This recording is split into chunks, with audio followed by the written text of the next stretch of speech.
సదస్సులో కలెక్టర్లకు ఎస్పీలకు 2 రోజుల పాటు దిశానిర్దేశం చేసిన సీఎం చంద్రబాబు 15% వృద్ధి రేటు లక్ష్యంగా అంతా పనిచేయాలని, గత పాలకుల వల్ల రాష్ట్రం చాలా అవకాశాలను కోల్పోయింది.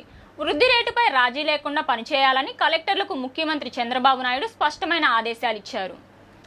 10 సూత్రాల ఆధారంగా కూటమి పరిపాలన కొనసాగుతోంది. స్వర్ణాంధ్ర 2047 లక్ష్యాల సాధనకు మనకు ఉన్న వనరుల్ని వినియోగించుకొని కలెక్టర్లు ముందుకు సాగాలని తెలిపారు. మానవ వనరుల్ని సమర్థవంతంగా వినియోగించుకునేలా అందరికీ ఉద్యోగ అవకాశాలు కల్పించాలని, 1 family 1 entrepreneur work from home విధానాలను అవలంబిస్తున్నామన్నారు. నేను పవన్ కళ్యాణ్ శాంతి భద్రతలకు అధిక ప్రాధాన్యత ఇస్తున్నామన్నారు. 30% క్రైమ్ రేట్ తగ్గించే లక్ష్యంతో జిల్లా ఎస్పీలు, కలెక్టర్లు పనిచేయాలని సూచించారు. సాంకేతికతను పూర్తి స్థాయిలో వినియోగించుకొని ఈ లక్ష్యాలను చేరుకోండి. గ్రీన్ ఎనర్జీకి అత్యంత ప్రాధాన్యత, ఈవీలను ప్రోత్సహించండి. సోలార్ రూఫ్ టాప్ పెడితే ఎనర్జీ సేవింగ్స్ సాధ్యమవుతుందని తెలిపారు.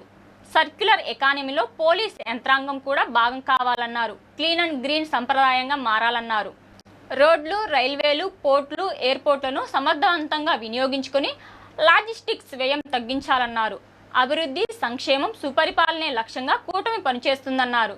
పబ్లిక్ పాలసీల వల్ల కొన్ని దేశాల భవిష్యత్తు మారిపోయింది. త్వరలోనే భారత్ 2వ అతిపెద్ద ఎకానమీగా ఎదుగుతుందన్నారు. శాంతి భద్రతలు పటిష్టంగా ఉంటేనే పెట్టుబడులు వస్తాయి. వైద్యారోగ్య రంగంలో ఇక పెనుమార్పులు వస్తాయన్నారు.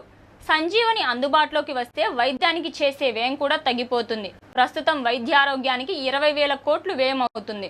అందరూ ఆరోగ్యంగా ఉంటే ఈ వ్యయంలో 30% తగ్గించవచ్చన్నారు.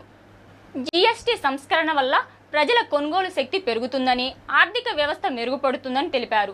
దేశాన్ని నిర్మించే క్రతువులో మీరంతా భాగస్వాములు కావాలన్నారు. టెక్నాలజీ గేమ్ చేంజర్, దాన్ని సద్వినియోగం చేసుకుంటే నిర్ణయాలు వేగంగా తీసుకోవచ్చన్నారు.